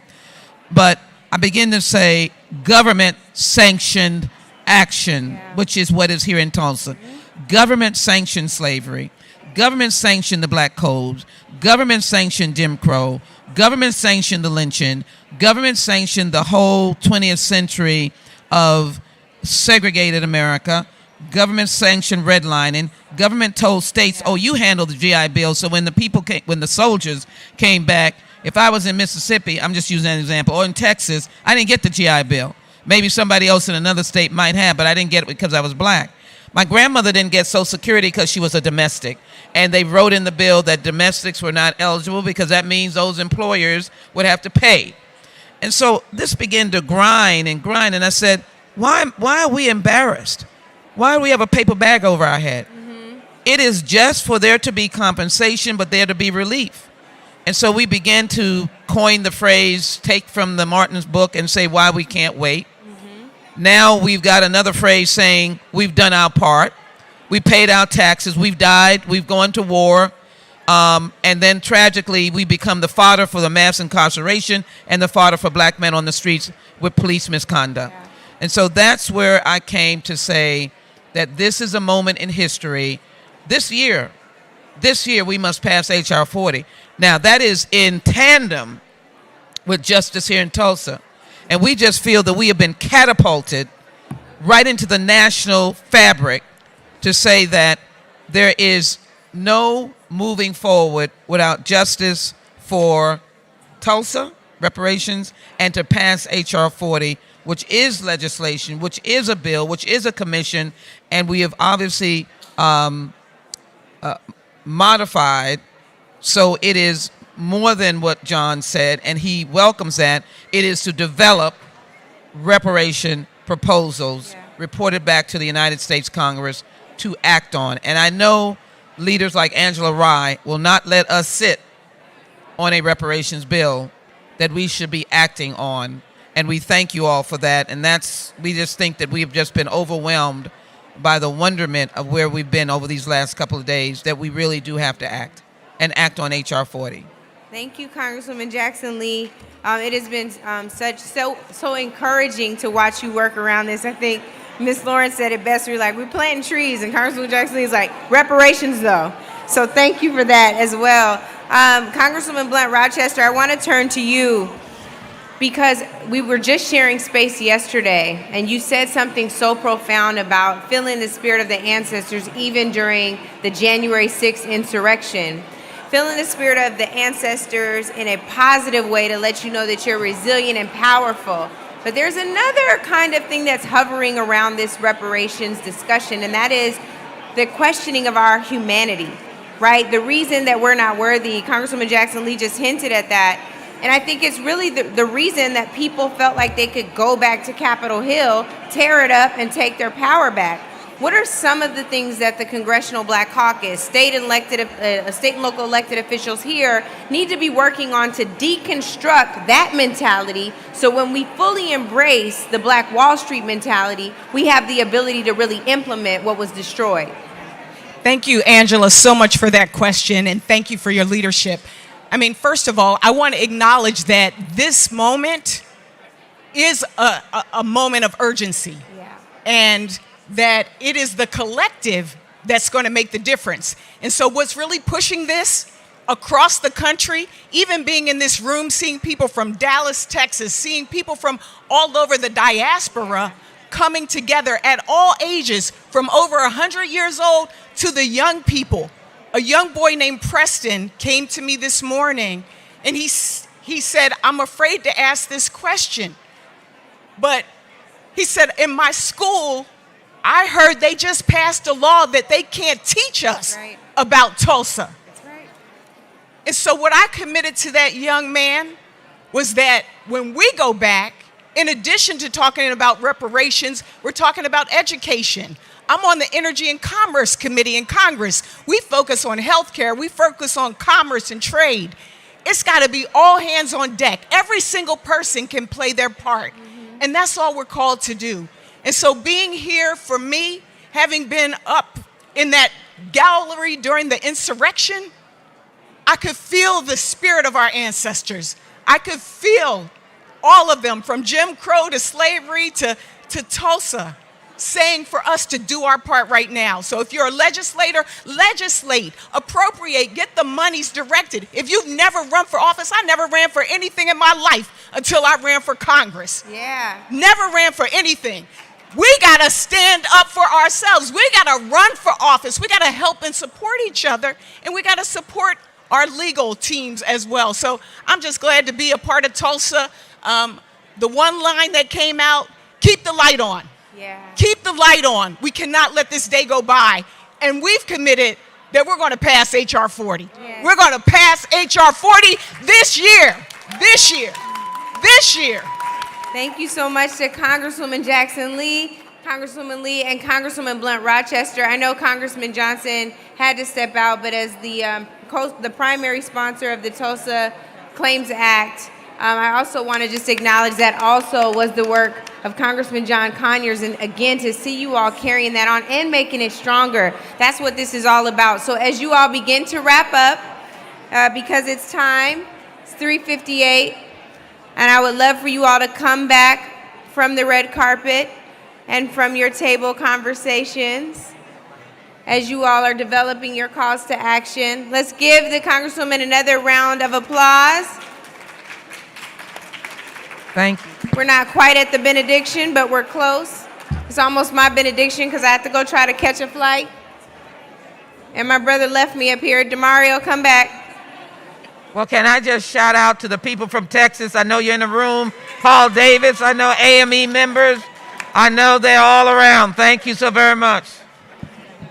Thank you all so much. I'm so grateful. I love y'all. We're free. And can we give a shout out to Angela Rye?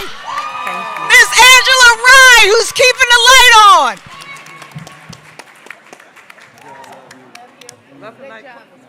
Nothing like classmates.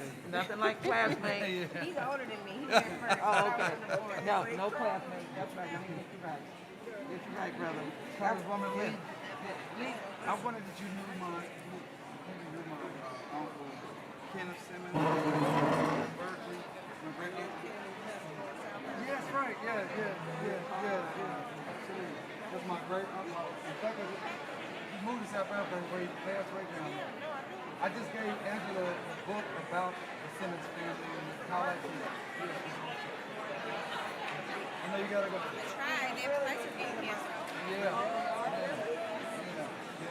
His son, Ken Simmons, I went and visited them back in 2001 down in South Africa.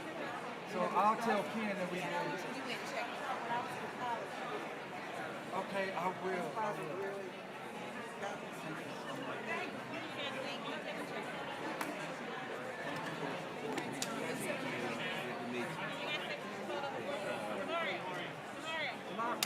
D, come back. Sorry about that, brother. No, you're okay.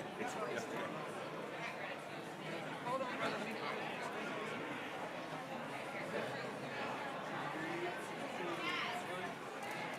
I never feel sick when I'm proud. Hold it, don't move.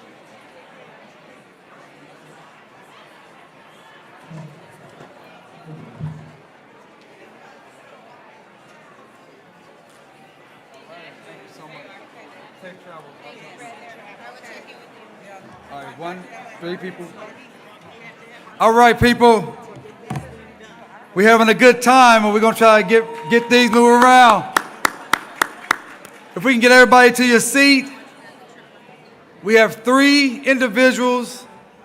Go ahead. Yeah. Okay. We have 3 individuals who are gonna talk for 1 minute about what they learned at their table. But one more time, let's give it up for Angela Rye. One more time.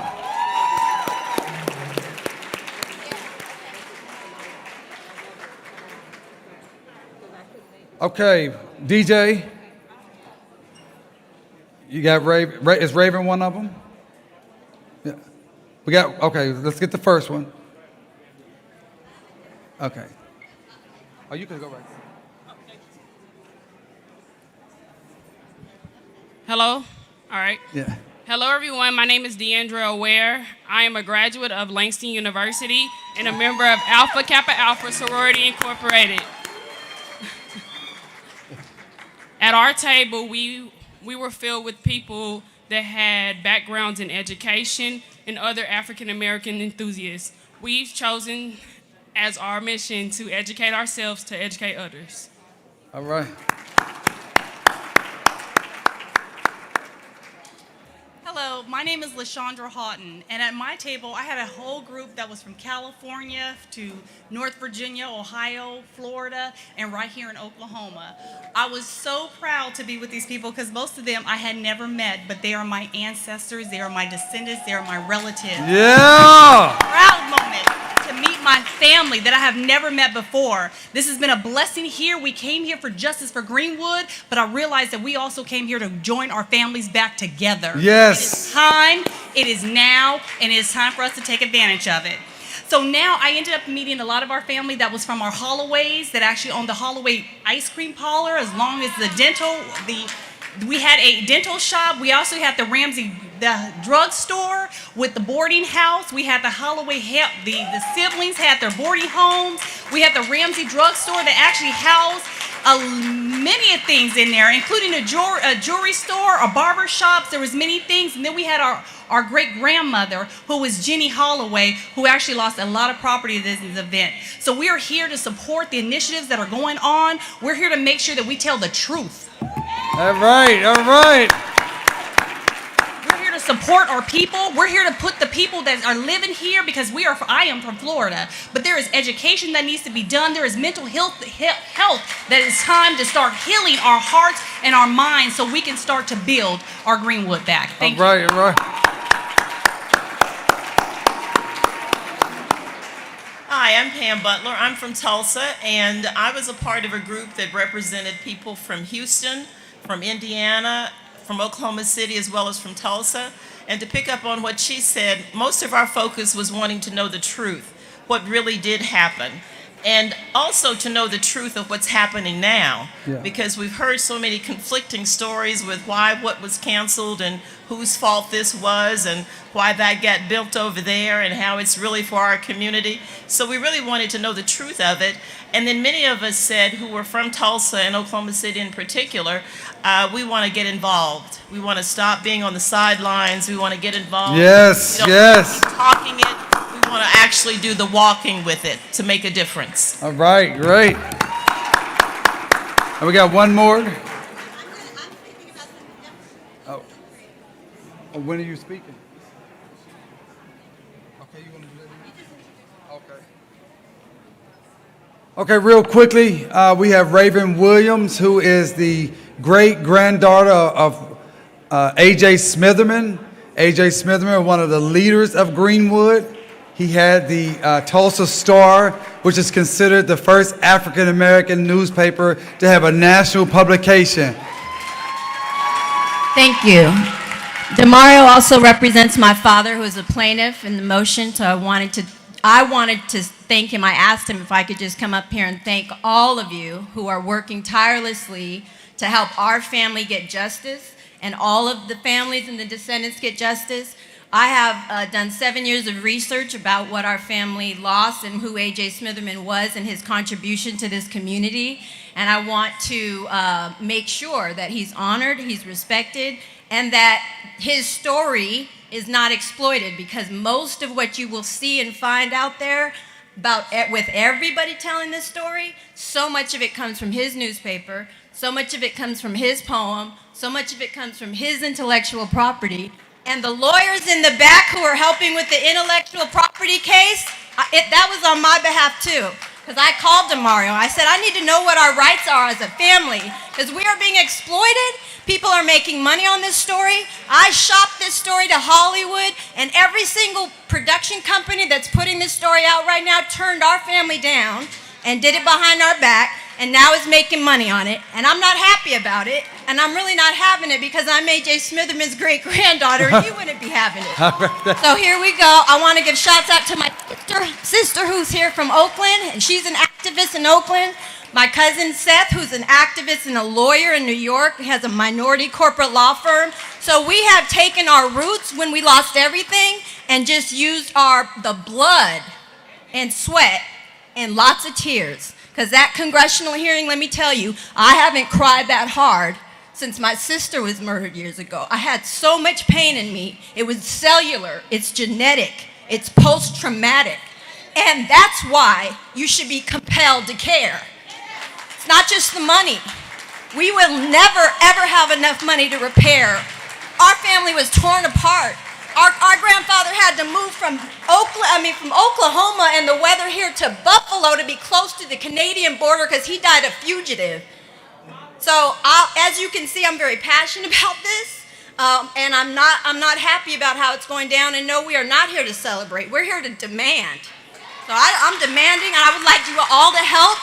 If you want to stay in touch with the things we support, you can go to ajsmitherman.com, and if a project's not on that website, it hasn't gotten our endorsement, and there's not very many on there. The OWN project that's coming out tomorrow, June 1st, the first episode, that'll be on OWN and Discovery Plus. I'm in that, and they came and they showed enough due respect that I participated in that.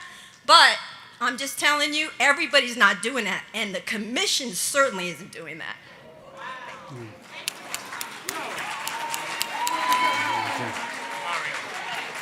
No, we gotta keep going. We gotta keep going. Okay, if everybody could get to your seats.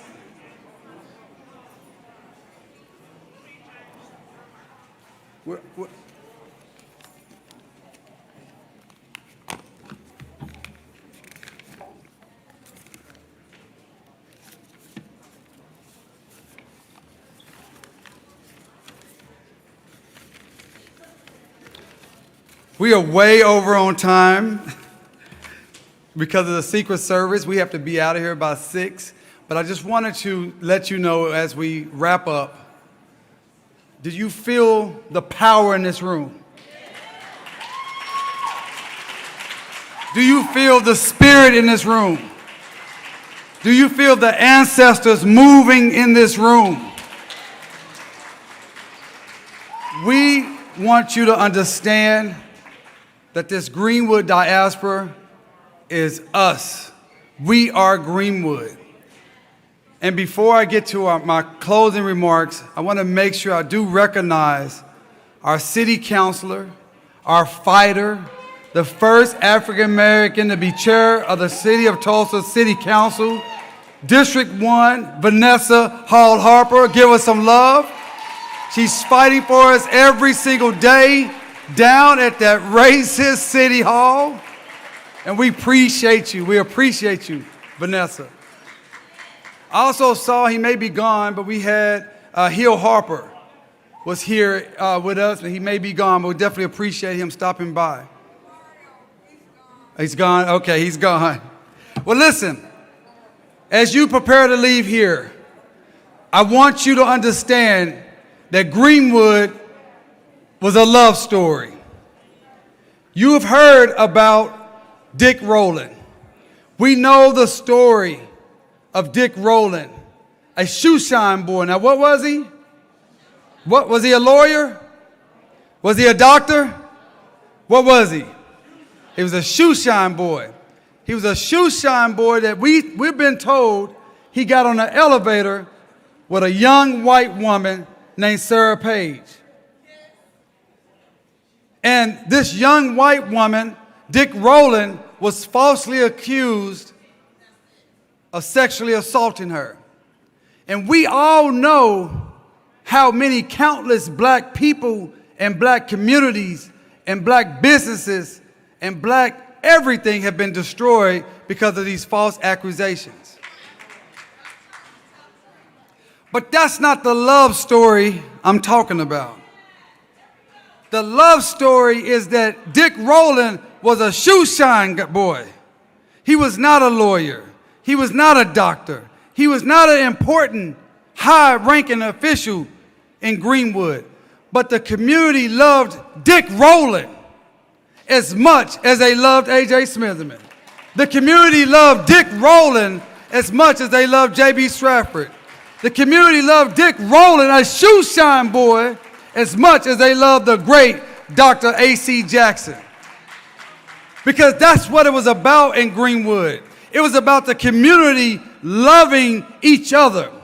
And as you leave here, we are Greenwood. We are Greenwood.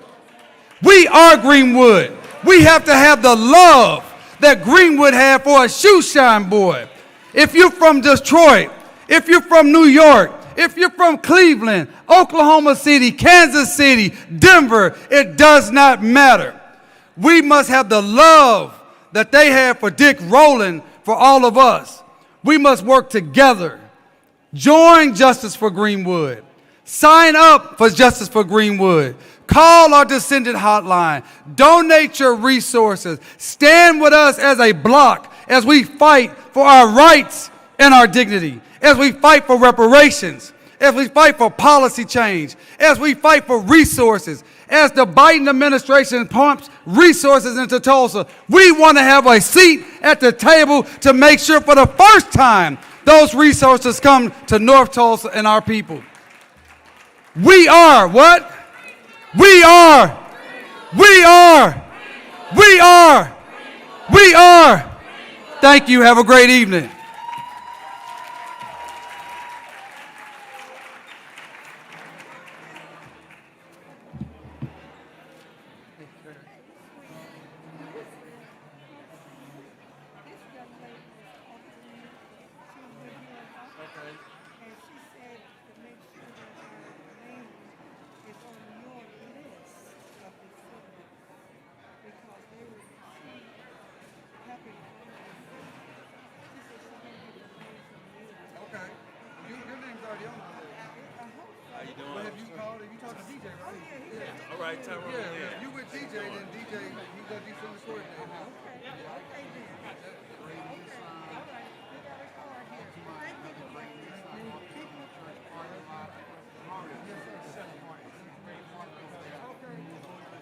Okay, it's a black jeep, gray and a black